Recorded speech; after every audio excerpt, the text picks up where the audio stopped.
सोना भाई है आए गुरुआना।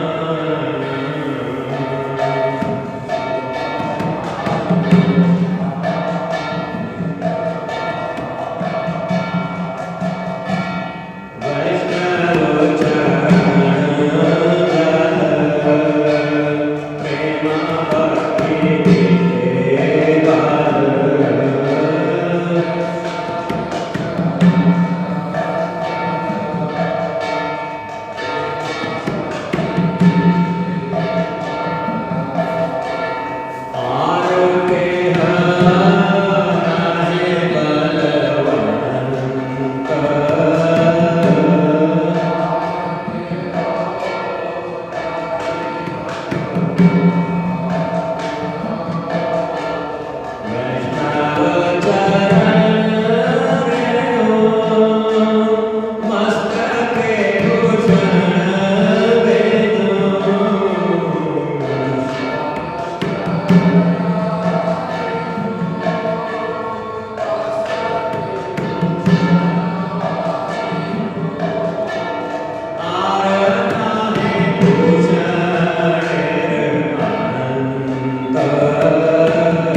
नमो महावरण्याय कृष्ण प्रेम प्रदायते कृष्णाय कृष्ण चैतन्य नाम्ने गौरद्विषे नमः।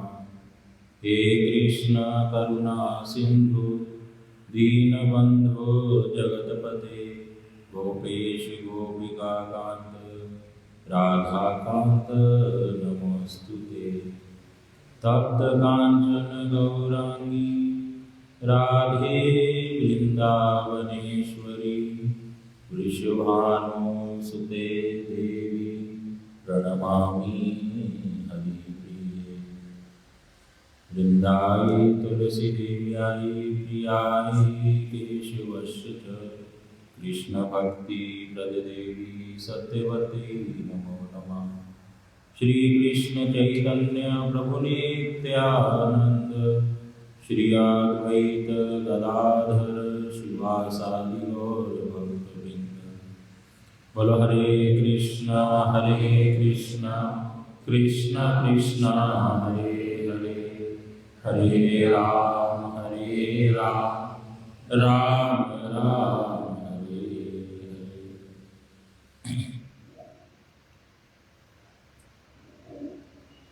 आज एक शुभ पावन तिथि है।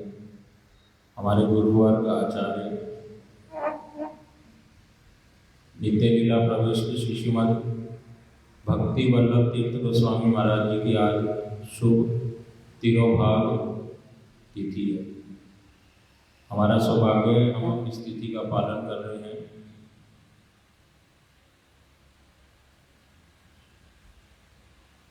शिला भक्ति वल्लभ तीर्थ गोस्वामी महाराज जी का जो जन्म हुआ वो असम में एक जगह है ग्वालपाड़ा नामक स्थान पर उनका जन्म हुआ।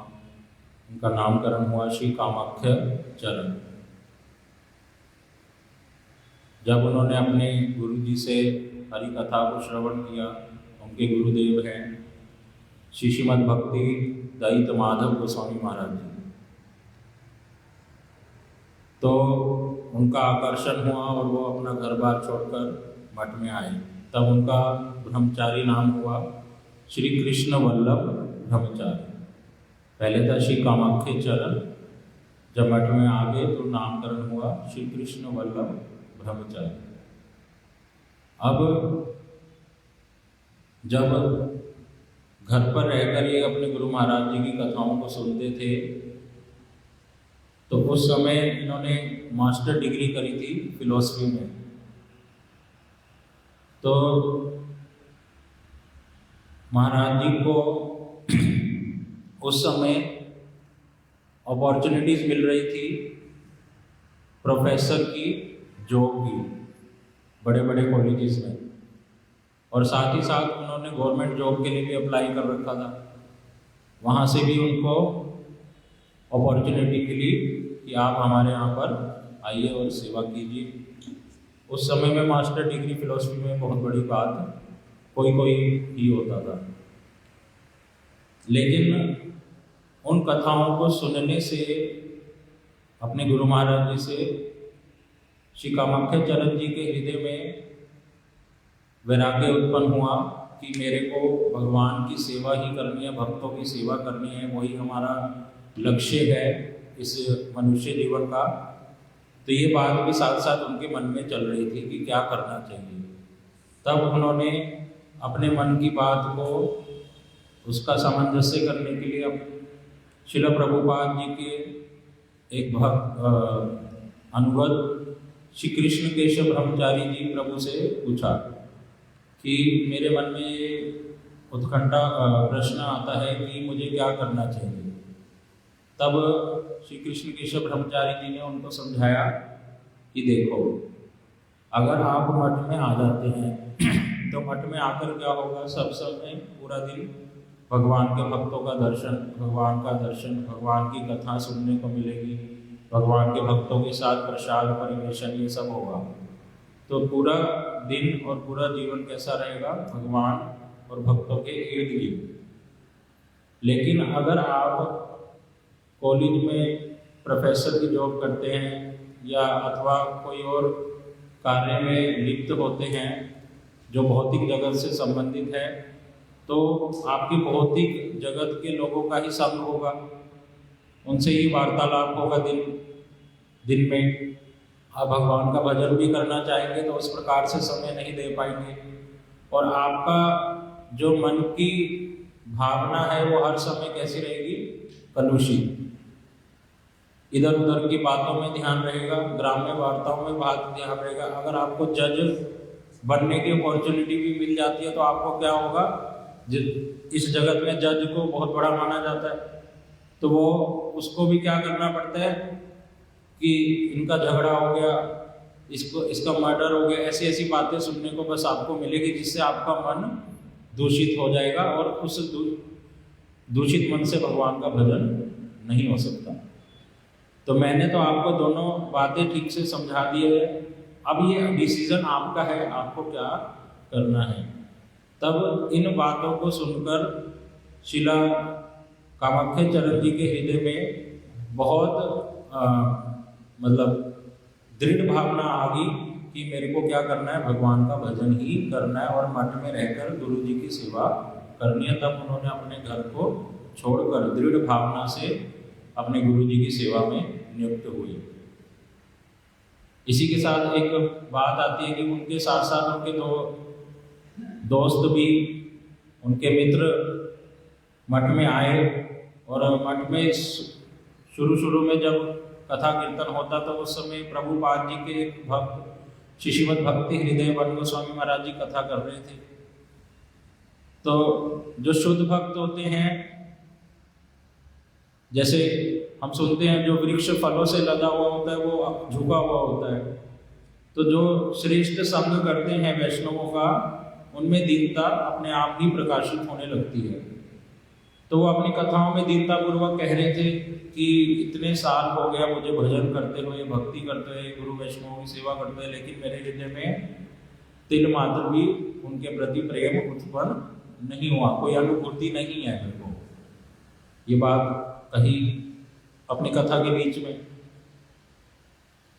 जब ये कथा उन दो मित्रों ने सुनी और श्री कृष्ण वल्लभ ब्रह्मचारी जी ने भी सुनी, लेकिन दो मित्रों का क्या कहना था कि जब इतने बड़े वैष्णव का हृदय परिवर्तन नहीं हुआ इतने सालों से मठ में रहने से, और उनको कोई अनुभव या अनुभूति ही नहीं है, तो हम लोग अभी नए नए आए हैं और उनकी बात सुनकर हमें क्या करना चाहिए, मठ में नहीं रहना चाहिए, घर पे ही रहकर भजन कर लेना चाहिए जैसे तैसे।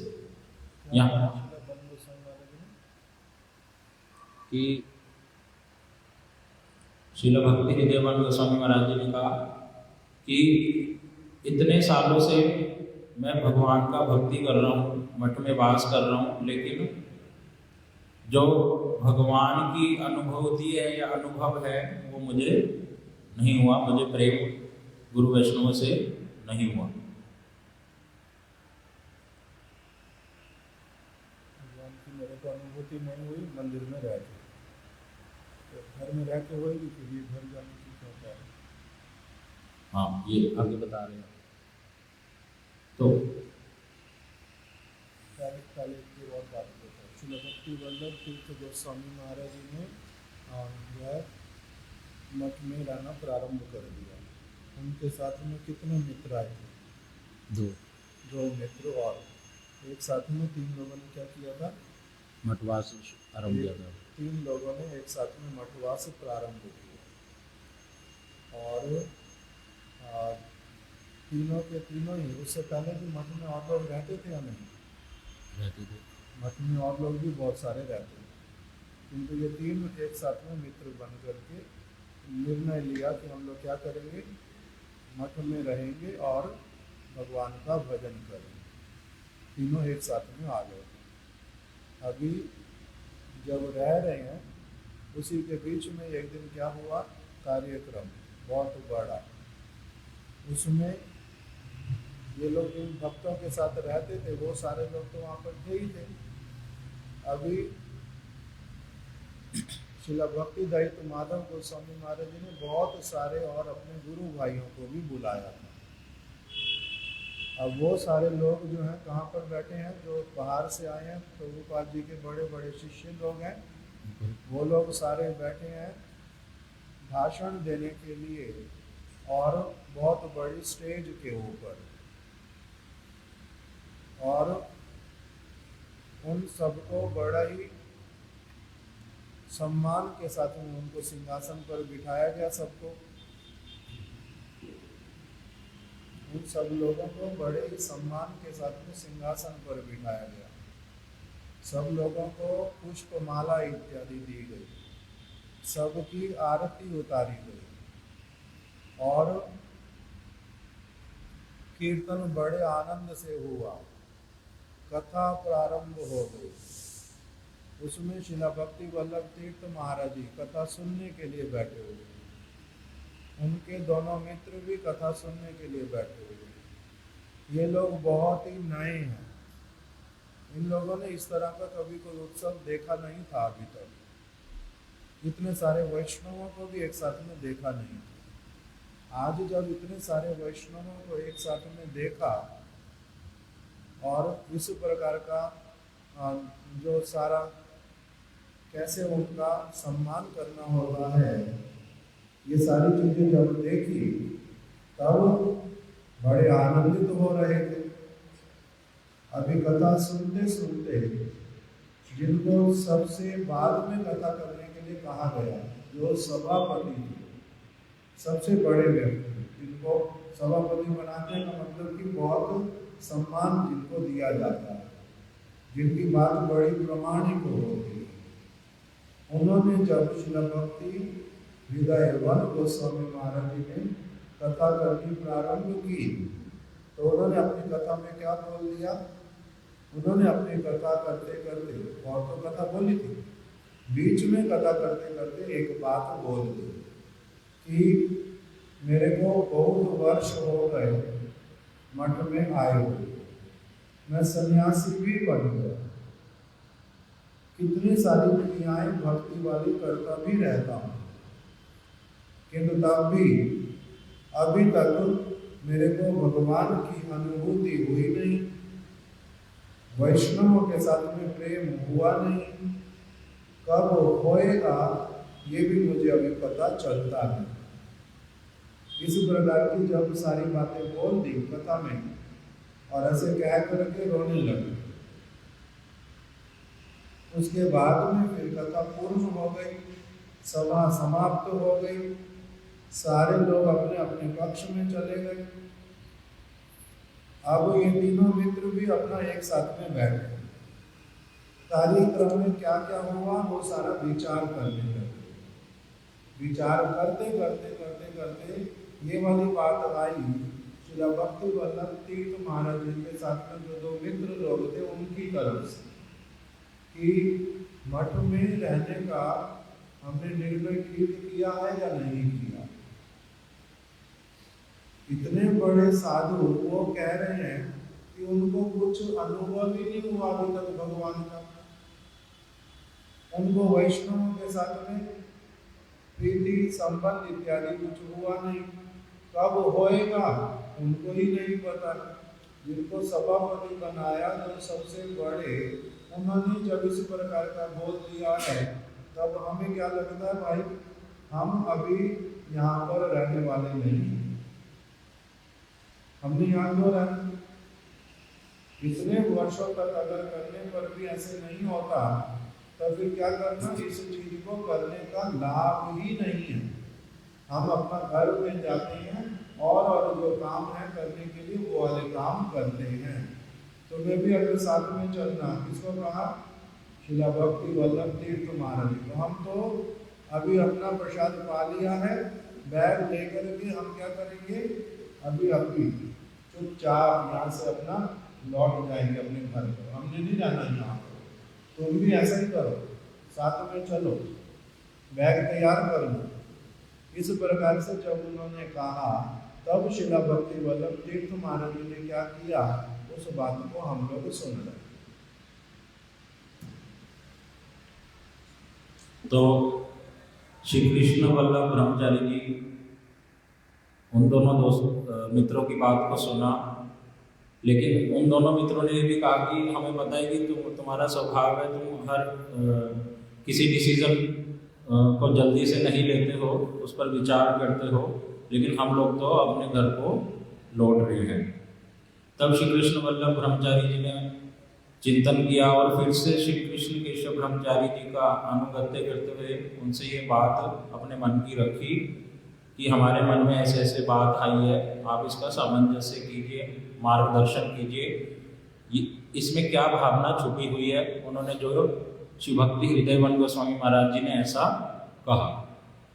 तब श्री कृष्ण केशव ब्रह्मचारी जी ने बताया, जैसे कि इस जगत में हम देखते हैं कोई भी अपनी अमूल्य वस्तु को या संपत्ति को क्या करता है, छुपा कर रखता है। हर किसी को तो दिखाता नहीं कि मेरे पास इतना धन है, सोना है या जो भी है, उसको छुपा कर रखता है और अपने किसी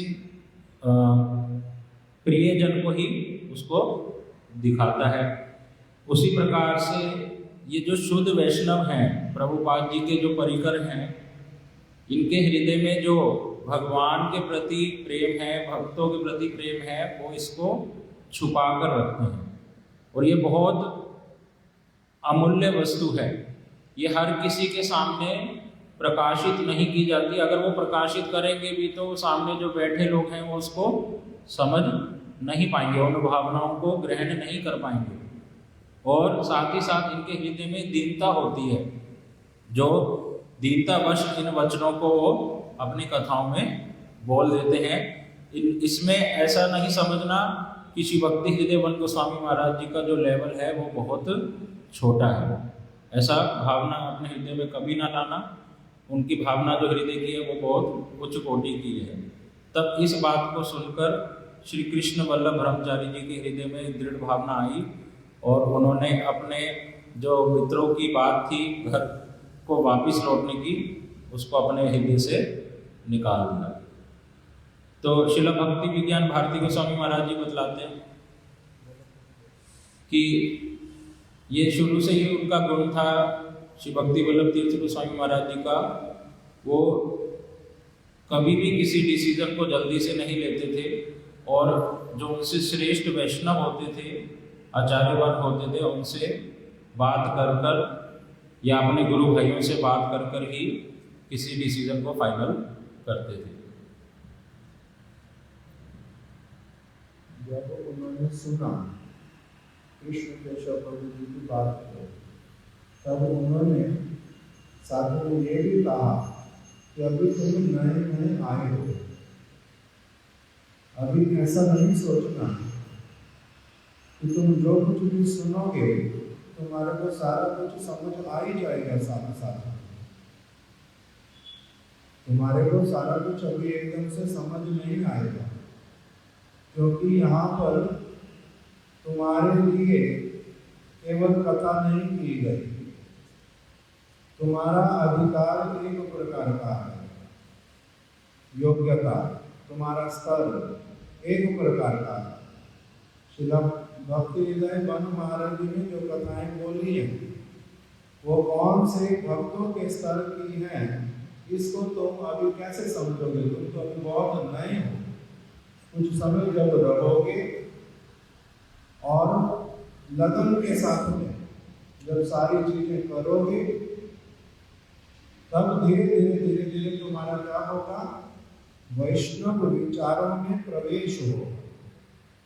तब तुम्हें अच्छी तरह से समझ आने लगेगी बातें कि किसने कब क्या बोला और क्यों बोला, उसमें भावना क्या है, तब तुम्हारे को सारा कुछ समझ आएगा। अभी एकदम से नहीं सोचना कि मेरे को सारा कुछ ही समझ आएगा ही आएगा, ऐसे वाला नहीं सोचना। प्रतीक्षा करना, ध्यान से अपना समय देते रहना और अपना प्रयास करना चीजों को ठीक से समझने का, प्रश्न रखना वैष्णवों के सामने तब फिर धीरे धीरे तुम्हारा इन सारे विषयों में प्रवेश होता जाएगा।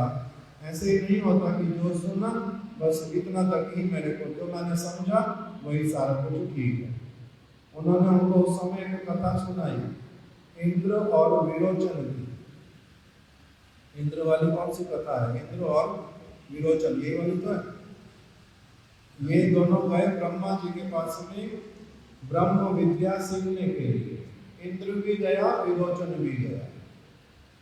ब्रह्मा जी ने इन दोनों को ब्रह्म विद्या देते देते क्या कह दिया, उनको समझा दिया कि ये जो शरीर है ना, यही आत्मा है, यही शरीर ही आत्मा है। इसकी अच्छी तरह से देखभाल करना, यही आत्मा की देखभाल करना है। आज का विषय यही पर पूर्ण होता है। अब हम आगे बाद में श्रवण करेंगे। ये ब्रह्मा जी ने बोल दिया। तो जो इंद्र है, इंद्र रुके थे ना, विरोचन रुका था। इंद्र रुके थे, विरोचन जो है उन्होंने सुन लिया कथा को। तो उसके बाद में थोड़े समय के बाद ब्रह्मा जी के पास जाकर के बोलते हैं कि हम लोग ब्रह्म विद्या सीखने आए थे, आपने तो सिखा दिया कि ये शरीर ही आत्मा है और इसका अच्छी तरह से ध्यान रखना जो हमारा कर्तव्य है, यही आत्मा की सेवा है। तो मेरी विद्या संपूर्ण हुई, मैं अपना जाऊं। तो उन्होंने कहा तुम्हारी विद्या संपूर्ण हुई, तुम जाओ। वो अपना जाने के लिए प्रस्तुत हो गए। अभी इंद्र को कहते हैं तो आपने भी तो विद्या प्राप्त कर लिया, चलो हम साथ में अपना चलते हैं। तो आप अपने स्थान पर जाओ, मैं अपने स्थान पर जाता हूँ। तो उन्होंने कहा नहीं, मेरे को अभी कुछ और रहना है। तो विरोचन जो है वो चला गया, इंद्र जो है वो रुके थे। अभी इंद्र ने फिर से ब्रह्मा जी से पूछा कि आपने बताया कि शरीर ही आत्मा है और उसी की सेवा करने से आत्मा की सेवा हो जाती है, तो ये बात तो मेरे को समझ नहीं आई। मैं तो सोचता हूँ कि आत्मा जो है वो इस शरीर के भीतर में बैठी है। शरीर तो जो है ये नाशवान है, आत्मा कोई और वस्तु है। तो ब्रह्मा जी ने कहा हाँ ठीक बात है, यही तो मैं आज आगे सिखलाऊंगा अभी। तो उन्होंने कहा कि तो आपने कल बोला ये भी शरीर भी आत्मा है, शरीर आत्मा है और इसकी सेवा करनी चाहिए। तो कहते हैं कि कल मैंने जो कहा था वो ठीक ही कहा था। तो कहते हैं कल भी ठीक कहा था, आगे भी बताओ कि ये क्या बात हुई। तो कहते हैं देखो, शास्त्रों में आत्मा शब्द जो है कहीं पर शरीर के लिए उपयोग किया है, कहीं पर जीवात्मा के लिए किया है, कहीं पर परमात्मा के लिए किया है। तो इसलिए कहाँ पर आत्मा लिखने से उसका अर्थ शरीर होता है, कहाँ लिखने से वो जीवात्मा होता है, ये सारा कुछ तो धीरे धीरे सीखोगे तब तो तुम्हारी विद्या पूरी होगी। तो अच्छा ठीक है, उन्होंने आगे शिक्षा प्राप्त करनी प्रारंभ की। और विरोचन ने क्या निर्णय किया, गुरु जी ने आज तक जो सिखाया है वही मेरी शिक्षा संपूर्ण है और आगे कुछ भी नहीं। तो अपना चल गया। तो किसकी विद्या पूर्ण हुई, किसकी रह गई? विरोचन की रह गई, वो आगे बढ़ नहीं पाए, इसीलिए असुरत्व उनमें आया। केवल शरीर को लेकर के सारा जीवन व्यतीत किया, उसी के लिए सारी चीजें की, इसलिए असुर ही रह गए। किसके पुत्र थे विरोचन? प्रहलाद महाराज के। प्रहलाद महाराज के पुत्र होने पर भी, उनके जीवन को देखने पर भी, ब्रह्मा जी से उपदेश कुछ लेने पर भी, क्योंकि उन्होंने लगन लगाई नहीं, ठीक से समय दिया नहीं, गुरु जी की बात के ऊपर मेरी विद्या पूर्ण हो गई ना मैं जाऊँ, वो बोलेंगे ना तुम बोलोगे। तो इसलिए गुरु जी लेकर जाओ, तुम्हारे को बहुत जल्दी तुम्हारा हो गया पूर्ण। तो इसलिए वो असुर बने। इंद्र ने क्या किया, अपना समय दिया और बहुत सारी वस्तुओं को उनसे छीन करके धारण किया। ये वाला केशव प्रभु ने भक्ति वल्लभ तीर्थ महाराज को उदाहरण दिया। इसलिए विरोचन की तरह बनना नहीं, किसकी तरह बनना? इंद्र की तरह बनना, समय देना, समझना, क्या कह रहे हैं क्या नहीं, अभी सारा कुछ एक साथ में समझ आएगा नहीं। तब इन्होंने क्या किया, इस बात को भी अपनी गांठ बांध ली।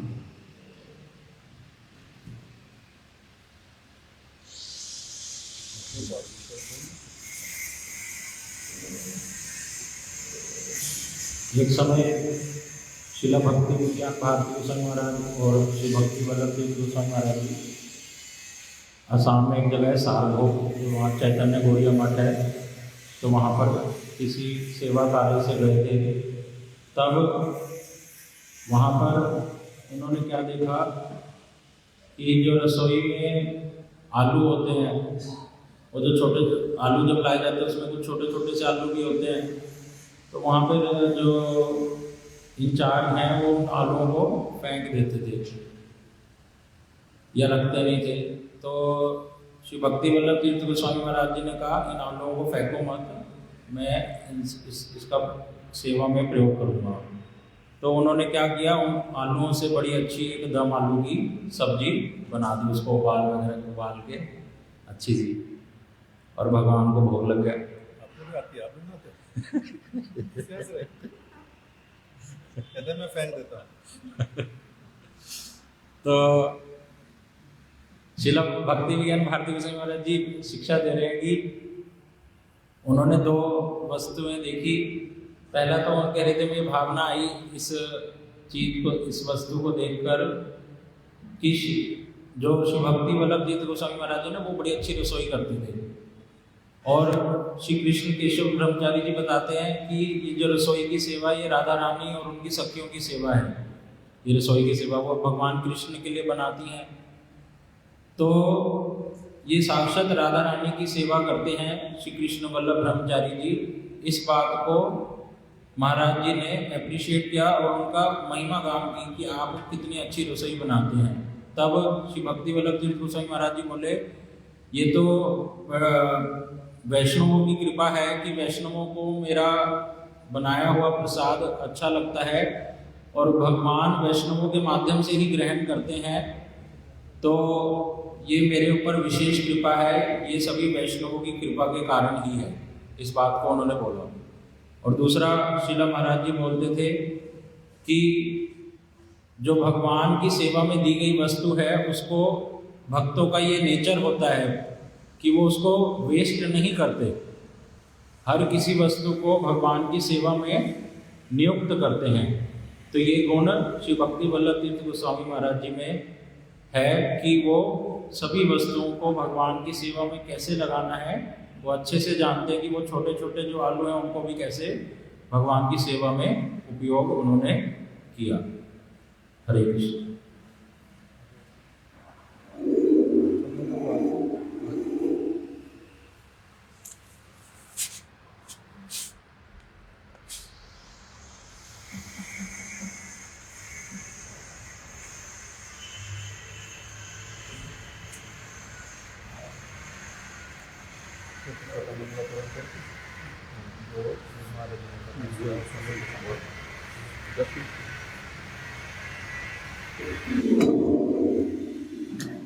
हरे कृष्ण। गुरुवे गौरचंद्राय राधिकाय सदाय कृष्णाय कृष्ण भक्ताय भक्ताय आजानंद भजो संकीर्तन प्रभुरो भक्ताय दास्यो विशंबरो दुर्गरो युद्धपालो वंदे जगद्गुरु करुणाकर। जय श्री गुरु सनातन भक्त रघुनाथ श्री गुरु गोपाल भट्टदास रघुनाथ इच्छे प्रसाद कवि चरण जहाँ मैं सर्वप्रथम अपने गुरुपाद पद्म के चरणों में असंख्य कोटि धन्यवाद ज्ञापन करता हूँ। तदनंतर अपने परम गुरुपाद पद्म के चरणों में असंख्य कोटि धन्यवाद ज्ञापन करके उनके हृदय की पद में अच्छा करता हूँ। तदनंतर समस्त रूपानुग वर्ग के चरणों में कोटि कोटि धन्यवाद प्रणाम करते हुए आज वेश महाभागवत की शुभ तिरुभाव की नित्य लीला श्री श्रीमद भक्ति वल्लभ श्री तीर्थ गोस्वामी महाराज उनके चरणों में कोटि कोटि धन्यवाद। उपस्थित माधव प्रभु वैष्णव मार्ग सबके चरणों में मेरा यथा योग्य धन्यवाद प्रणाम। हरे कृष्ण। तो अभी 10-15 दिन पूर्व मेरे गुरुपाद में यहाँ दिल्ली आए हुए थे प्रभु जी की वहाँ से, तो वहाँ पर ही रामनवमी के 1-2 दिन बाद गुरुदेव ने वहाँ पर अपने जो अनुभव भक्तिविनोद तीर्थ महाराज जी के साथ रहे, उसी को उन्हीं बातों में से कुछ 1-2 बात जो स्मरण है कहने का प्रयास करूँगा। प्रभु जी चूंकि साथ थे, अगर उसमें कोई दोष त्रुटि होगी तो प्रभु जी संशोधित कर देंगे। गुरुदेव ने बताया कि उनका जब मठवास हुआ, प्रारंभ में जो उनका मठवास हुआ, जब उनका जो मठवास हुआ तो श्री चैतन्य गौड़ी मठ में ही हुआ। गोपीनाथ गौड़ी मठ का उस बाहरी रूप से उस प्रकार से कुछ अस्तित्व नहीं था। तो गुरुदेव बताते 5 साल तक चैतन्य गौड़ी मठ में परम गुरु जी के निजी सेवक के रूप में रहते थे। ठीक से सुनाई दे रहा है या अधिक आवाज है? अब ठीक है, अब ठीक है, अब ठीक है। तो गुरुदेव अपने व्यक्तिगत अनुभव 1-2 बताते हैं। कहते हैं उन्होंने जो महाराज जी का संग किया और जो कुछ 1-2 बातें उनसे सीखी, उन गुरु जी के शब्दों को बताने का प्रयास करूंगा। उन्होंने बोला एक जो गुण महाराज जी का, उन्होंने बोला सहिष्णुता। महाराज जी की सहनशीलता इतनी अधिक जो कि वर्तमान काल में गुरु जी कहते बहुत दुर्लभ होती। गुरुदेव ने एक प्रसंग बताया, व्यावहारिक कारणों से बहुत समय पर उस समय पर चैतन्य गौड़ी मठ में कुछ असुविधा आई, अनेक उसके कारण थे।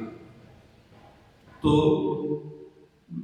महाराज जी चूंकि गुरुदेव भी वहीं थे और वहां के अन्य ब्रह्मचारी जो मठ में वास करते थे और जिनकी सद्भावना थी मठ के सुष्ठु रूप से संचालन के लिए, एक बार उन्होंने में से किसी प्रभु जी ने गुरु जी को बोला कि आप जाकर महाराज जी से बात कीजिए कि कुछ मठ में ऐसे व्यक्ति हैं जो थोड़ी सी असुविधा करते हैं, तो मठ संचालन में ठीक नहीं है। आप ऐसा करा कि मठ से अगर उनको निकाल दें तो जो व्यक्ति होंगे मठ में वो अच्छे से भगवान की सेवा कर पाएंगे। तो गुरुदेव उन प्रभु जी के साथ महाराज जी के पास गए और महाराज जी को बोला कि महाराज जी आप जो है प्रभु जी ने जो निवेदन किया वो तो ठीक ही है, हम तब तक गुरु भाई होने पर भी, सतलिट होने पर भी अगर वो सुचारू रूप से मठ के संचालन में असुविधा कर रहे हैं तो उनको मठ से निकाल देना ही क्या उचित नहीं रहेगा। तो महाराज जी गुरुदेव बताते उस समय हरि नाम कर रहे थे कुर्सी में बैठकर और माला करते करते बोलते कहते मेरे गुरु जी ने मुझे ये कुर्सी भक्तों की सेवा करने के लिए और उनकी भक्ति की रक्षा करने के लिए दी थी। किसी को मठ से निकालने का अधिकार मुझे मेरे गुरु जी ने दिया नहीं।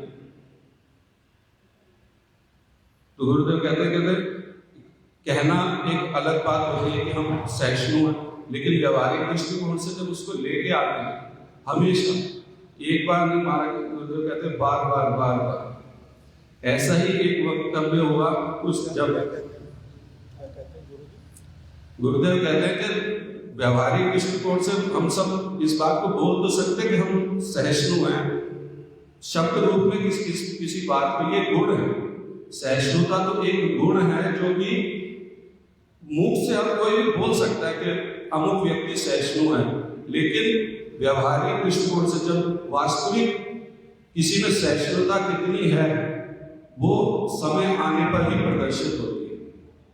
अगर गुरु जी के साथ भी ऐसा हुआ, एक समय पर श्री गोपीनाथ गौड़ी मठ में भी इस प्रकार की असुविधा हुई और गुरुदेव के अपने वचन में अब ठीक है, गला बहुत तेज है। अच्छा पता नहीं, चलो इतनी दूर रख लिया। तो गुरुदेव अपना वक्तव्य बताते हैं, कहते हैं मैं भी जब मठ में आया था उनका एक ही दृष्टिकोण था, एक ही उद्देश्य से आए थे कि परम गुरु जी मेरे परम गुरुपाद परम नित्य लीला प्रवेश श्री श्रीमद भक्ति प्रमोद पुरी गोस्वामी ठाकुर उनका व्यक्तिगत उस समय पे कोई सेवक नहीं था।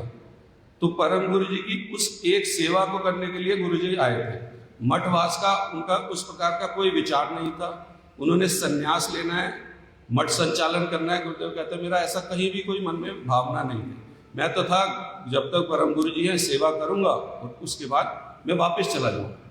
गुरुदेव का व्यक्तिगत भावना ऐसी थी। तो जब मठ में वहां पर भी इस प्रकार की असुविधा होने लगी तो गुरुदेव कहते हैं कि मैंने मन में निश्चय किया, अगर मुझे तो मठ में सेवा ही करनी है, अगर मैं आचार्य बनकर मठ का टेम्पल प्रेसिडेंट बन के नहीं, एक सेवक बन के भी करूंगा तो भी मुझे कोई असुविधा तो है नहीं, क्योंकि मेरा कोई और उद्देश्य है नहीं मठवास का। तो उन्होंने अपनी टेम्पल प्रेसिडेंट की पोस्ट से रेजिग्नेशन का निर्णय कर लिया। और ये बात भी जब भक्तिवल्लभ तीर्थ महाराज जी को पता लगी और उस समय के अन्य अन्य वैष्णव आचार्यों को पता लगी, नित्य लीला प्रवेश श्रीमद भक्ति को संत गोस्वामी जी को पता लगी, दोनों ने कि वैष्णव सदाचार किस प्रकार से होता है, एक अलग स्तर पे बात चली आती प्रभु जी। वहां पर भक्ति को संत महाराज जी की भी एक ऐसी घटना हो, लेकिन अभी भक्तिवल्लभ तीर्थ महाराज जी की बताता हूँ। भक्तिवल्लभ तीर्थ महाराज जी ने किसी अपने एक सेवक को गुरुदेव को बोला कि रात को 12 बजे आप मेरे पास पर्सनल कक्ष में आना। गोपीनाथ गौड़ी मठ और चैतन्य गौड़ी मठ उस प्रकार व्यवहारिक दृष्टि से भारी रूप से दोनों अलग हो गए थे। भक्तिवल्लभ तीर्थ महाराज जी ने गुरु जी को बुलाया रात के 12 बजे, और जब वो गए तो अकेले बैठे और अकेले बैठकर गुरुदेव को पहले तो कुछ शासन किया और उसके बाद उन्होंने एक वर्ड बोला गुरु जी को। गुरुदेव कहते हैं मैं आज तक उस बात को लेकर ही चलता हूं। तो भक्तिवल्लभ तीर्थ महाराज जी ने उनसे कहा कि close your eyes, close your lips, close your ears and wait for the mercy of the Lord. Close your ears, close your eyes, close your mouth. तीनों बंद कर लो and wait for the mercy of the Lord. शास्त्र में भागवत में एक प्रसंग आता है, उसमें संस्कृत भाषा में इस बात को बोलते हैं, ना हम जनों में सुख दुख हेतु न देवात्मा न ग्रह कर्म काला मना परमा कारणम मा मनंती संसार चक्रे परिवर्तयन्ते। संसार चक्र परिवर्तित है, कोई भी हम सबके सामने जो भी कोई असुविधा आती है अपने अपने कर्म फल के कारण आ रही है और परिवर्तनशील है। ऐसा नहीं होगा कि कोई भी बात हमेशा ही वैसी ही रहेगी, समय के आने पर वो चीज बदल जाएगी। लेकिन महाराज उस बात को, शास्त्र के वचनों को जीना, कहना श्लोक पढ़ना एक अलग बात है, लेकिन अनुसरण। इसलिए संजय प्रभु जी एक बार बोलते हैं कि श्रवण शब्द की एक व्याख्या उन्होंने बोली कि श्रवण स्मरण तद अनुसरण। सुना, उसको याद करो और उस पर चलने का जो प्रयास, तभी उसको वास्तविक श्रवण कहा जाता है। तो भक्तिवल्लभ तीर्थ महाराज जी ने जो वहां बोल रहे हैं, गुरु जी को बोल रहे हैं कि close your eyes, close your ears, close your mouth and wait for the mercy of the lord. जो भी असुविधा तुम्हारे मठ में, किसी जिस कारण से भी तुम निर्णय ले रहे हो मठ का टेम्पल प्रेसिडेंट छोड़ने का, ऐसा करना नहीं। आपको गुरुजी ने, मतलब परम गुरुजी ने गुरुजी को एक सेवा दी है, इसी वाली भावना को लेकर चलना। और ठीक यही बात प्रभु जी को बताओगे, एक क्योंकि समय की अपनी मर्यादा, भक्ति को मुझ संत महाराज जी ने भी गुरुदेव को शासन किया और इसी बात को बोला कि तुम्हारा बहुत अमंगल होगा। गुरु जी ने तुम्हारे को अगर मठ संचालन की कोई सेवा दी है तो उससे भागना नहीं, छोड़ने का सोचना भी नहीं। जिन्होंने दिया है वही बल भी दे। इस बात को लेकर गुरुदेव कह रहे हैं आज तक, क्योंकि व्यवहारिक कारणों से कई चीजें आप सामने आती हैं, लेकिन सेवा को छोड़ देना कोई औचित्य नहीं। तो भक्तिवल्लभ तीर्थ महाराज जी ने एक शासन नहीं किया था, पहले डंडा लगाया था प्रैक्टिकल। अच्छा, डंडा लगाया, डंडा मंगा करके महाराज जी को देखा, जाओ शिष्य को बोलते डंडा लाओ, डंडा लाओ, डंडा ला करके उनको सच में जोर से मारा पीट कर। अच्छा, उसके महाराज जी की कदम है। अच्छा, कल वाली जो आपने फोटो भेजी है, अच्छा अच्छा, जो आपने जी जी यूट्यूब वाले श्री संत गोस्वामी महाराज जी जी, उसमें सुनो तो अच्छा। जैसे प्रभु जी बता रहे, बाहरी रूप से भी शासन किया और वाचिक रूप से भी शासन किया। अनुगत्य में पूरा हमारा जो वैष्णव धर्म है, अनुगत्य में जो हमारे श्रेष्ठ जन जो हमें कह रहे हैं उसको बिना किसी विचार के पालन करना पड़ेगा। कब तक? जब तक महाराज जी इसमें एक बात बोल रहे हैं कि मैं हूँ गोपीनाथ गौड़िया मठ, मैं गोपीनाथ गौड़िया मठ का आचार्य, श्रील भक्ति वल्लभ तीर्थ गोस्वामी महाराज जी चैतन्य गौड़िया मठ के आचार्य, और श्रील भक्ति संत महाराज बेहला उनका अपना अलग आश्रम, अलग किंतु अलग आश्रम होने पर भी श्रील संत गोस्वामी महाराज हों या श्रील भक्ति वल्लभ तीर्थ गोस्वामी महाराज हों, ये लोग इंस्टीट्यूशंस के अलग होने को ही अधिक गुरुत्व नहीं देते। इन्होंने क्या गुरुत्व दिया? उन्होंने कहा कि जहाँ पर भी हमारे प्रभुपाद जी के विचारानुसार सारा कुछ होता है, सारी तो हमारे स्थान है, इसलिए तुम जो सोच रहे हो गोपीनाथ गौड़िया मठ के लिए डिसीजन तुम ले लोगे, ये बात ठीक नहीं है, वो हमारा भी स्थान है, इसलिए हम लोग जो तुम्हें कह रहे हैं तुम्हें वैसा करना पड़ेगा। तुम क्या सोच रहे हो? अपने आप से डिसीजन ले लो, किसी पर नहीं, मेरे को ये करना और मेरे को ये नहीं करना, अनुगत्य कहाँ है? और अगर तुम्हारे गुरु महाराज जी चले गए तो इसका मतलब कि कोई और है ही नहीं, हम बैठे हुए हैं जो इसी प्रकार से उन लोगों ने उनको कहा। तो ये बिल्कुल ऐसे बाहरी रूप से जैसे गोपीनाथ गौड़ी मठ, चैतन्य गौड़ी मठ अलग भी हो गया। तो गुरुदेव बता 95 में भक्ति वल्लभ तीर्थ महाराज जी को विदेश यात्रा के लिए भक्तों ने निवेदन किया। उस समय पर भी भक्ति वल्लभ तीर्थ महाराज जी आचार्य हैं, इंडिपेंडेंट, गुरुदेव के शब्दों में स्थलाभिषिक्त कृपाभिषिक्त, स्थल अभिषिक्त नित्य लीला प्रभु श्री श्रीमद नित्य लीला प्रभु श्री भक्ति दयित माधव महाराज जी ने उनको अपॉइंट करा, नियुक्त आचार्य। स्थलाभिषिक्त का मतलब होता है अपने सिंहासन पर बैठने के लिए उन्होंने उनको पूरा आज्ञा दिया, परमिशन दिया। स्थलाभिषिक्त द्वारा अभिषेक कर इस स्थान पर तुम ही बैठो। और कृपा अभिषेक क्योंकि बैठाया तो वहां पर बैठने की योग्यता और जो बल चाहिए वो परंपरा के माध्यम से भक्ति दयित माधव महाराज जी ने भक्ति वल्लभ तीर्थ महाराज जी को दिया कि तुम ऐसा करो। लेकिन उसके बावजूद भी क्योंकि भक्ति दयित माधव महाराज जी हमारे परम गुरु जी को भक्तिपुरी गोस्वामी महाराज जी को इतना आदर देते थे, चैतन्य गौड़ी मठ में जो उनका निवास स्थान था वो भक्ति दयित माधव महाराज जी की जो भजन कुटीर है उसके ऊपर था। इसी प्रकार की भावना जब भी भक्ति वल्लभ तीर्थ महाराज जी मंगला आरती के बाद और संध्या आरती के बाद हमेशा परम गुरु जी के पास जाएंगे और उनको दंडवत प्रणाम करेंगे। दंडवत प्रणाम गुरु जी कहते हैं, ऐसे नहीं कि बाहर से करेंगे, साष्टांग दंडवत प्रणाम। और परम गुरु जी भी क्योंकि वृद्धावस्था थी तो साष्टांग ना करके पंचांग रोज, गुरुदेव कह रहे एक दिन की बात नहीं, सुबह शाम और रोज एक ही बात रिपीट हो रही है। भक्ति वल्लभ तीर्थ महाराज जी कहते हैं परम गुरु जी को कि आप तो मेरे अभिन्न गुरुपाद पद में, आप तो मुझसे ज्येष्ठ हैं, तो आप मुझे क्यों दंडवत प्रणाम करते हैं? और परम गुरु जी भी रोज एक ही बात कहते हैं कि मैं तुम्हें प्रणाम नहीं कर रहा, मैं श्री भक्ति दयित माधव महाराज जी की कुर्सी को प्रणाम कर रहा हूँ, उनके द्वारा तुम्हारा दिया गया जो सन्यास का वेश है उनको प्रणाम कर रहा हूँ। यानी एक दिन की बात नहीं, हमेशा ही ऐसा हो। तो जो बात बता रहा था भक्ति वल्लभ तीर्थ महाराज जी को जो विदेश जाने का निमंत्रण आया, चैतन्य गौड़ी मठ अलग है, गोपीनाथ गौड़ी भारी दृष्टिकोण से अलग है, वो स्वतंत्र आचार्य तो वो खुद ही चले जाए। लेकिन गुरुदेव कह रहे कहते हैं इसी को अनुगत्यता कहते हैं। उस समय जो ज्येष्ठ व्यक्ति है भक्ति वल्लभ तीर्थ महाराज जी परम गुरु जी के पास गए और उनसे निवेदन आज्ञा लेने कि ऐसे ऐसे मेरे पास एक निवेदन आया विदेश यात्रा के लिए, क्या मेरा जाना ठीक होगा? कहीं वहां जाने से मेरा कुछ अपराध तो नहीं हो जाएगा? इस वाली भावना को परम गुरु जी के सामने उन्होंने व्यक्त किया। तो परम गुरु जी ने कहा नहीं, तुम योग्य व्यक्ति हो, महाप्रभु की शिक्षा को प्रदान करने के लिए तुम्हें जाना चाहिए, यही मेरी आज्ञा। तो आज्ञा ले करके आचार्य होने पर भी जो सिखा रहे हैं 3 बार वो कहना हो। जब भी गुरु महाराज जी बोल देते हैं कि हाँ आपको जाना चाहिए, तो तब भी पुनः यही बोलते हैं महाराज जी आप मेरी वंचना तो नहीं कर रहे हो, मैं फिर से आऊँगा चीज को फिर से समझने के लिए।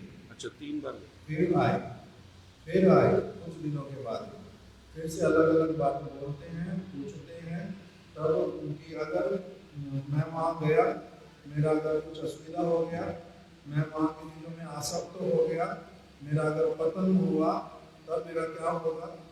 तब गुरु महाराज जी ने कहा तुम्हारा ऐसा हो ही नहीं सकता, तुमने संगत किया होगा, तुम्हारा ऐसा नहीं होगा। तब कहते हैं कि आप मेरी गारंटी लेते हो, इस प्रकार का भी बात है। गुरु महाराज जी ने कहा हाँ ये तो तुम्हारा कुछ भी नहीं होगा, कोई चिंता का बात नहीं है। तब फिर उन्होंने फिर से बोला कि आपको फिर मेरे को सच में अगर आपके ये वंचनामूलक वचन नहीं है, ये अमाया बिना किसी माया के आप सच में हृदय से कह रहे हैं, आशीर्वाद दे रहे हैं, दायित्व लेके ऐसे आज्ञा कर रहे हैं, तब आप कृपा करके मेरे को सारा कुछ लिख कर दे। तब गुरु महाराज ने फिर लिख कर दिया। चलिए हाँ लिख कर दिया, उन्होंने अपने पास लिखा हुआ, जब प्राप्त किया उसके बाद में फिर कहा कि ठीक है, अब बार बार पूछने पर मेरा कंफर्मेशन हो गया कि वो मेरे को जो है वंचनामूलक वचन या फिर मेरे हृदय की कामना मेरी परीक्षा लेने के लिए नहीं, सचमुच में आज्ञा दे रहे कि मैं जो इस प्रकार से। और परम गुरुदेव बताते हैं जब परम गुरु जी की व्यास पूजा करी, गोपीनाथ गौड़िया मठ भारी रूप से प्रकट हो गया था, छोटा स्थान था, 4 कमरे थे।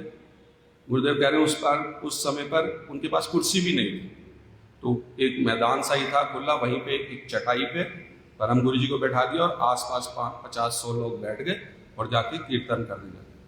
तो कुछ समय बाद देखते भक्ति वल्लभ तीर्थ महाराज जी अपने पूरे दल बल के साथ, कोई ऐसा नहीं निमंत्रण किया गया, लेकिन ज्येष्ठ व्यक्ति का आविर्भाव सेवा है, इस वाली भावना को वहाँ महाराज जी ने प्रदर्शित करा।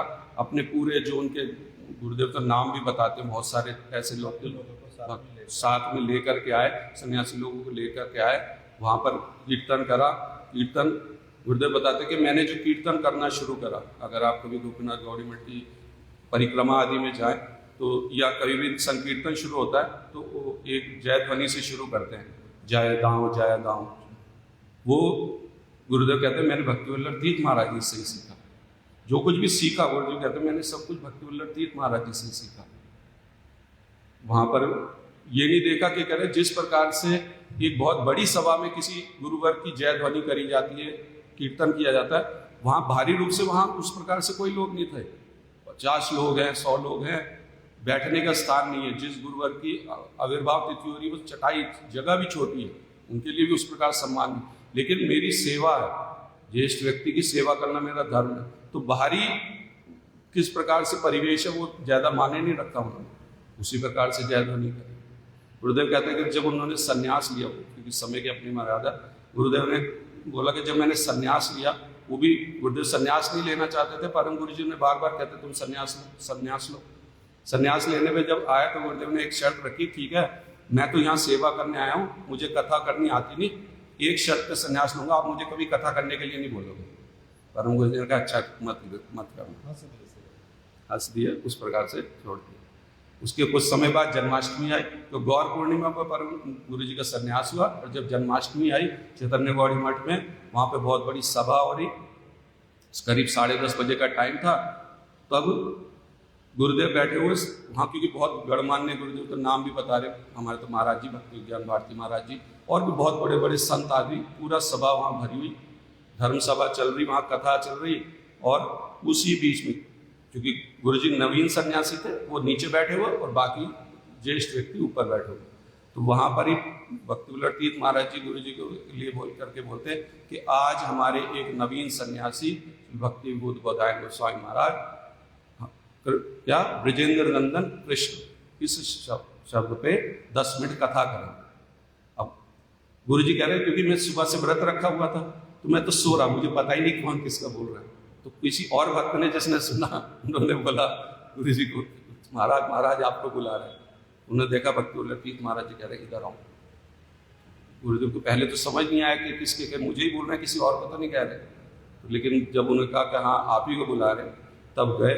यार मन में बड़ा मेरा डर लग रहा, इतने बड़े सन्यासी के विषय में मैंने तो आज तक कह रहे मैंने कभी कथा ही नहीं करी, और ये बात तो मैंने बोल के रखी थी। बोला कि अच्छा कथा करो। कहते कथा करने की जब बात आई, एक तरफ परम गुरु जी बैठे हुए, एक तरफ भक्ति वल्लभ तीर्थ महाराज जी बैठे हुए, वो कह रहे मैंने उस समय सच्चे हृदय से भगवान से प्रार्थना करी कि आप मुझे कुछ कृपा कीजिए। कह रहे उस दिन से आज के दिन में मतलब कहते मैंने आज तक कभी नोट्स नहीं बनाए, मैं बस जो सुनता हूँ उस टाइम भगवान से प्रार्थना करता हूँ, जो मन में आता है उसी को बोल देता हूँ। तो गुरु जी इस बात को विशेष कहते हैं परंपरा से जो प्राप्त होता है ज्ञान ऐसा ही प्राप्त होता है। कहते कथा कीर्तन मुझे सब कुछ चैतन्य गौड़ी मठ ने विशेष रूप से भक्ति वल्लभ तीर्थ महाराज जी ने इस प्रकार से करके दिखाया अपने आचरण से। उनकी आज तिरुभाव तिथि एक एक अगर उनके वीडियो भी अगर आप देखें एक भगवान की तदीय वस्तुओं किस प्रकार से सम्मान करते हैं। तुलसी को भी अगर वो स्पर्श कर रहे हैं तो जनेऊ लगा कर स्पर्श कर रहे हैं। मैंने वीडियो में देखा हूँ अपने गुरु जी की आसन पे रहकर, वो हमने भक्तों ने कई बार सुनी है वो कथा, लेकिन हृदय स्पर्शी एक इमोशनल होकर नहीं, इतना उन्होंने गुरुवर की सेवा करी और उससे उनको जो कृपा मिली। जय कर रहे हैं गुरु जी की वीडियो में अगर आप देखें तो वहां जय कर रहे हैं गुरु जी की जय जय जय जय जय। ये इतना एक प्रकार का एक जैसे आवेश आ गया उन्हें। और जब उन्होंने अपनी नृत्य लीला में प्रवेश किया उससे कुछ समय पर उन्होंने बहुत अस्वस्थ लीला भी दिखाई। एक समय पर किसी से बात नहीं कर रहे, लेकिन दूसरे ही समय पर जब कोई भगवान की आविर्भाव तिथि या कोई ऐसा उपलक्ष्य उठ के बैठ के कीर्तन कर रहे हैं, ताली बजा रहे हैं। आज उनकी तिरुभाव तिथि इस विषय में तो बहुत कुछ एक के बाद एक समय की अपनी मर्यादा है। बस उनके चरणों में प्रार्थना है कि जो वास्तविक ज्ञान, जो दिव्य ज्ञान, जो परमार्थिक ज्ञान जो अभी प्रभु जी बता रहे थे कि अपने एक भगवान की कृपा से आएगा, अपने बल से नहीं आएगा। यहाँ बस आते जाइए, सेवा करते रहो और इस भावना से कि भगवान मुझे कुछ नहीं आता। उनके चरणों में बस यही पुष्पांजलि है कि कभी कुछ थोड़ी सी कृपा दृष्टि इस अदम में भी कर सके, ताकि कम से कम अवगुण कुछ कष्ट कुछ मेरे समाप्त हो। इसी बात को कहकर मैं अपनी वाणी को विराम कहता हूँ। बहुत सी त्रुटियाँ होंगी मेरे बोलने में, उसके लिए मुझे क्षमा कीजिएगा। हरे कृष्ण।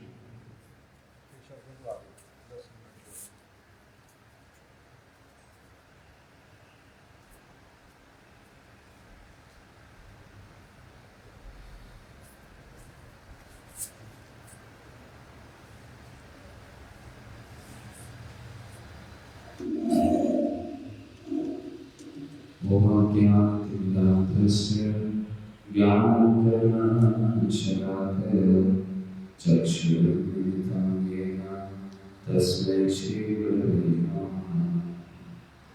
नमो विष्णुपादाय राधिकाय प्रियाय शिष्याय भक्तिवेदांत नारायणाय नामाय। श्री कृष्ण चैतन्य प्रभु नित्यानंद श्री अद्वैत गदाधर श्रीवासादि गौरभक्तवृंद। हरे कृष्णा कृष्ण कृष्ण हरे हरे, हरे राम राम राम हरे हरे। हम लोग नित्य लीला प्रविष्ट ओम विष्णुपाद अष्टोत्तर से श्रीमद् भक्ति वल्लभ तीर्थ गोस्वामी महाराज जी के विषय में, उनके जीवन चरित्र के विषय में कुछ श्रवण करें। उनकी कुछ एक बात मैं बोलना चाहूँगा कि श्री भक्ति वल्लभ तीर्थ गोस्वामी महाराज जी और श्री भक्ति विज्ञान भारती गोस्वामी महाराज जी एक बार वे ग्वालपाड़ा में गए। ग्वालपाड़ा जैसा कि हमने सुना वो स्थान है श्री भक्ति वल्लभ तीर्थ गोस्वामी महाराज जी का जन्म स्थान। तो जब वहाँ पर प्रचार करने के लिए गए, उनके गुरु महाराज जी ने आदेश दिया था कि मैं चाहता हूँ कि उस स्थान पर एक मठ बने। तो उसके लिए दोनों गुरु भाई वो लोग गए थे। तो वहाँ पर जब रास्ते में जा रहे थे तो एक शराबी व्यक्ति उनको रास्ते में पकड़ लेता है और श्री भक्ति वल्लभ तीर्थ गोस्वामी महाराज जी को देख के बोलता है कि अरे तुम यहाँ से कहाँ चले गए? तुमने मैंने सुना यहाँ से अपना घर छोड़ के तुम मठ में चले गए हो, मठ में रहने लग गए हो। और ये भी सुनता हूँ कि तुम तो देश भर में अलग अलग जगह पर घूमते हो, जाते हो, अलग अलग स्थानों पर जाते हो, तो तुमने अपना जो घर है इसलिए छोड़ा था ताकि तुम अच्छे से घूम सको। तो जैसे उसने ये बात बोली, हाँ, बिना काम किए आराम से पूरे देश में इधर उधर अच्छी अच्छी जगहों पर जाके घूमो, इसीलिए तुमने छोड़ा था घर अपना, यहाँ से इसीलिए गए थे मठ में। तो उनके साथ एक और व्यक्ति था, उसने महाराज जी से बोला कि महाराज जी, एक शराबी व्यक्ति नशे में, इसकी क्या बात सुननी और इसको क्या जवाब दें, इससे वार्तालाप करने की कोई आवश्यकता नहीं है, हम चलते हैं। किंतु श्री भक्ति वल्लभ तीर्थ गोस्वामी महाराज जी कह रहे कि नहीं रुको। तो एक और तीसरा व्यक्ति उनके साथ था, श्री भक्ति विज्ञान भारती गोस्वामी महाराज और एक और व्यक्ति, तो 3 जने थे। तो उन तीसरे व्यक्ति को वो कहते हैं कि नहीं, 1 मिनट रुकिए। अब बड़े ही धैर्य के साथ इस शराबी व्यक्ति को वो उत्तर दे रहे कि मैंने अपना घर छोड़ के मठ में वास प्रारंभ किया है, मैं अपना घर छोड़ के मठ में गया हूँ किस लिए, इस मनुष्य जीवन को सफल करने के लिए, ना कि देश भर में अन्य अन्य स्थानों पर भ्रमण करने के लिए, घूमने के लिए। हम लोग जहाँ भी जाते हैं सिर्फ और सिर्फ चैतन्य महाप्रभु की वाणी का प्रचार करने के लिए जाते हैं।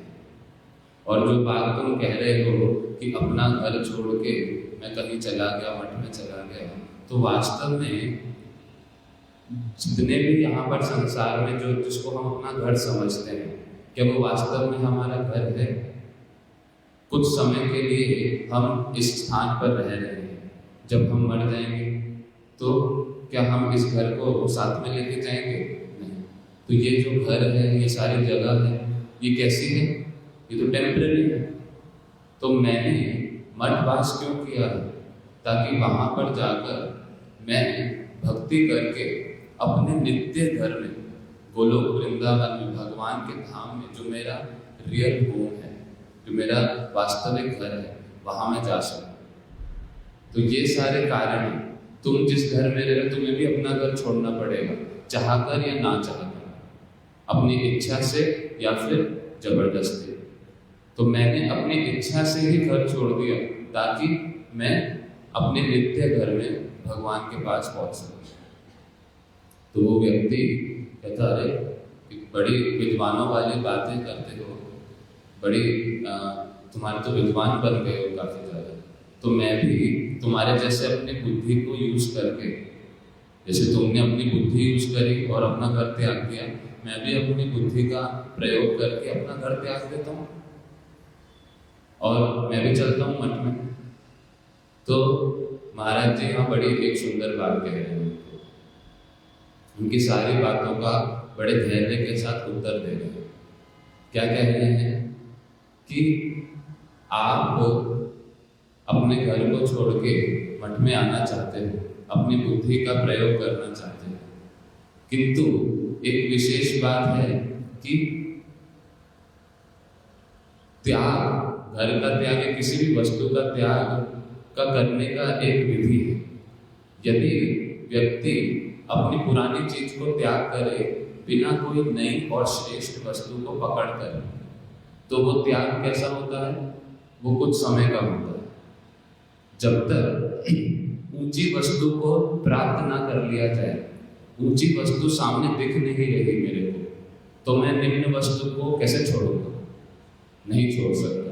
अगर सिर्फ किसी के कहने के मात्र सुनने से बस मैंने सेंटिमेंटल होकर अपनी जो निम्न वस्तु, जो भी चीज है, उसको त्याग कर दिया बिना कुछ ऊंची चीज को पकड़े हुए, तो कुछ समय बाद मैं घूम के वहीं पर ही आऊंगा, क्योंकि मेरे को ऊंची वस्तु मिली नहीं और मुझे रस चाहिए, मुझे कुछ ना कुछ चाहिए, तो मैं वापस से उसी निम्न वस्तु में आ जाऊंगा। तो इस प्रकार श्रील भक्ति वल्लभ तीर्थ गोस्वामी महाराज जी ने उस व्यक्ति को बड़े सुंदर रूप से समझाया। तो वो व्यक्ति अब पूछता है कि अच्छा, आपके साथ जो ये साथ में खड़े हैं, ये कौन है? इनको तो मैंने कभी देखा नहीं यहाँ पर, ये कौन? तो वो कहते तो और ये भी क्या आपके जैसे विद्वान हैं? कहते ये शिला भक्ति विज्ञान भारती गोस्वामी महाराज जी और ये मेरे से भी अधिक विद्वान है। तो उस प्रकार से उनका परिचय प्रदान किया। तो जब वो व्यक्ति चला गया तो शिला महाराज जी शिला भक्ति वल्लभ तीर्थ गोस्वामी महाराज जी से पूछते हैं कि उस व्यक्ति पर आप इतना समय क्यों दिए? वो व्यक्ति आपकी बात पे ज़्यादा ध्यान नहीं देने वाला, नशे में धुत शराबी व्यक्ति, तो आपने फिर भी उसको इतना अपना समय, इतना चेष्टा करके धैर्य के साथ इतना क्यों समझाया? हमारी एनर्जी, हमारा समय मूल्यवान है, हम कहाँ इस पे क्यों उसको वेस्ट किए?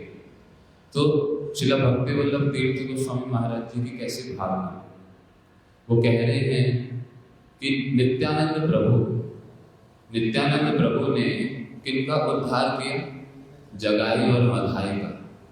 वो जगाई मधाई इस शराबी के भी एक प्रकार से कितने बड़े, मतलब कितने ज़्यादा घोर अपराधी और पापी, कितने घोर पापी।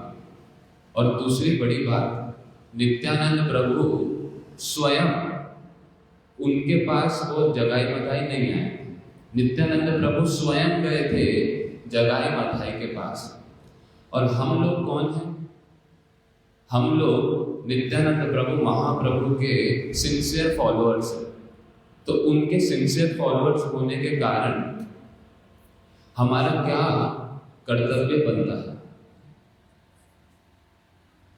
एक तरफ नित्यानंद प्रभु स्वयं जा रहे जगाई मधाई के पास, तो उनको कृपा दे रहे हैं, और यहाँ पर ये शराबी खुद ही मेरे पास आ रहा है, मैं तो नहीं गया इसके पास, ये खुद ही आया, तो मैं क्या इसको अपना कुछ समय देकर इसको कुछ बातें नहीं समझा सकता? अगर मैं वास्तव में नित्यानंद प्रभु का सिंसियर फॉलोअर हूँ, तो क्या मेरे मन में इतनी करुणा, क्या मेरे मन में इतना भी भावना नहीं आएगा कि मैं इसकी जिस प्रकार से संभव हो सके सहायता करूं? तो शिला महाराज जी उनकी इस बात को सुनकर बड़ा अप्रिशिएट किए कि किस प्रकार की शिला भक्ति वल्लभ तीर्थ गोस्वामी महाराज जी की भावना सभी जीवों के प्रति। एक बात और कह के मैं विश्राम दूंगा वाणी को। शिला भक्ति वल्लभ तीर्थ गोस्वामी महाराज जी को उनके गुरुदेव शिला भक्ति दैत माधव गोस्वामी महाराज जी ने एक बहुत ही विशेष कार्य के लिए कहा था। कौन सा विशेष कार्य? शिला प्रभुपाद भक्ति सिद्धांत सरस्वती गोस्वामी ठाकुर के जो आविर्भाव स्थली है जगन्नाथपुरी में, जहाँ पर शिला प्रभुपाद जी का जन्म हुआ था, उस स्थान को अलग अलग लोगों ने, कई सारे लोगों ने उसमें हड़प कर वो वहाँ पर रह रहे थे। उस स्थान में कई सारे कमरे थे जिनको अलग अलग लोगों ने, अलग अलग परिवारों ने रेंट पे रहने लग गए थे वहाँ पर, गैर कानूनी रूप से, कोई कागज नहीं है, कुछ भी ऑथेंटिक नहीं।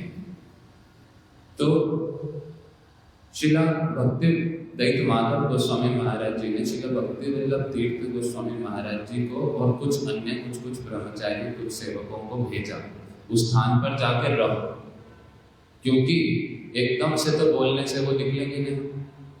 तो वहां पर स्थान पर जाके रहने लग हुआ।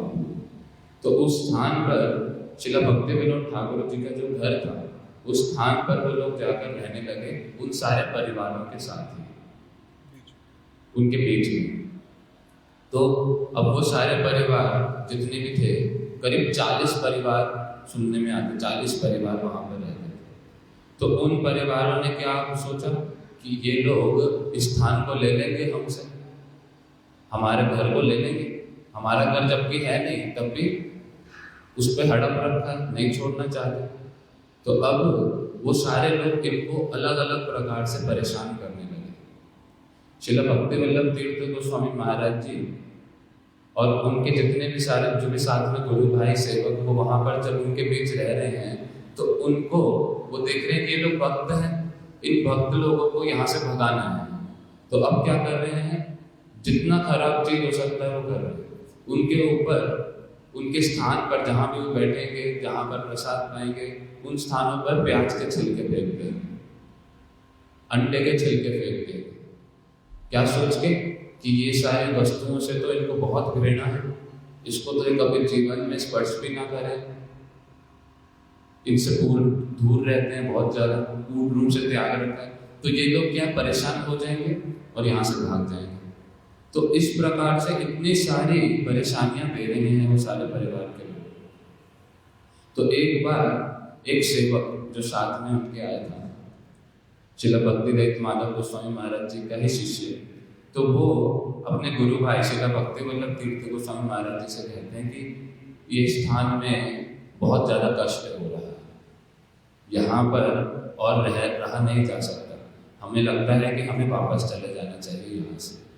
गुरु महाराज जी ने बोला है यहाँ रहने के लिए, लेकिन ये तो संभवपर नहीं है। किस प्रकार से ऐसे स्थान पर रहे जहाँ पर 40 परिवार हमारा विरोध कर रहे हैं, कैसी कैसी क्रियाएं कर रहे हैं। तो श्रील भक्तिवल्लभ तीर्थ गोस्वामी महाराज जी वहाँ क्या कहते हैं कि इस प्रकार का जो कष्ट है जो हमारे को प्राप्त हो रहा है इन परिवारों के माध्यम से, ये कष्ट हमारा बहुत बड़ा सौभाग्य है। हमारे गुरु महाराज जी ने इस प्रकार की सेवा देकर हमारे को बहुत बड़ा सौभाग्य प्रदान किया है, जिसमें हम लोगों को ये सारे कष्ट झेलने पड़ रहे हैं। एक एक कष्ट क्या है, ये हमारी संपत्ति है। कह रहे तुम्हार सेवाए दुख है जतो सियो तो परम सुख। ये तो सुख का अनुभव है, क्योंकि ये दुख का जो कारण है वो क्या है, वो गुरु महाराज जी की सेवा, भगवान की सेवा, प्रभुपाद जी की सेवा, पूरी गुरु परंपरा की सेवा। तो इसमें कोई भी जो बाहरी रूप से दुख दिख भी रहा है, ये वास्तव में मेरी संपद है, सबसे बड़ा सुख है। तो इस चीज को हमें अपने हृदय में धारण करके यहाँ पर सुखपूर्वक वास करना चाहिए। गौर प्रेमानंदे हरि हरि हरि। नित्य लीला प्रविष्ट श्री श्रीमद ओम विष्णु पाद स्तोत्र श्री श्रीमद भक्ति वल्लभ तीर्थ गोस्वामी महाराज की जय। उनकी शुभ तिरोभाव तिथि की जय। तिथि पालनकारी समस्त भक्त वृंद की जय। गौर प्रेमानंदे हरि हरि बोल। वंशाकल्पतरुभ्यश्च कृपा सिन्धुभ्येव च पतितानां पावनेभ्यो वैष्णवेभ्यो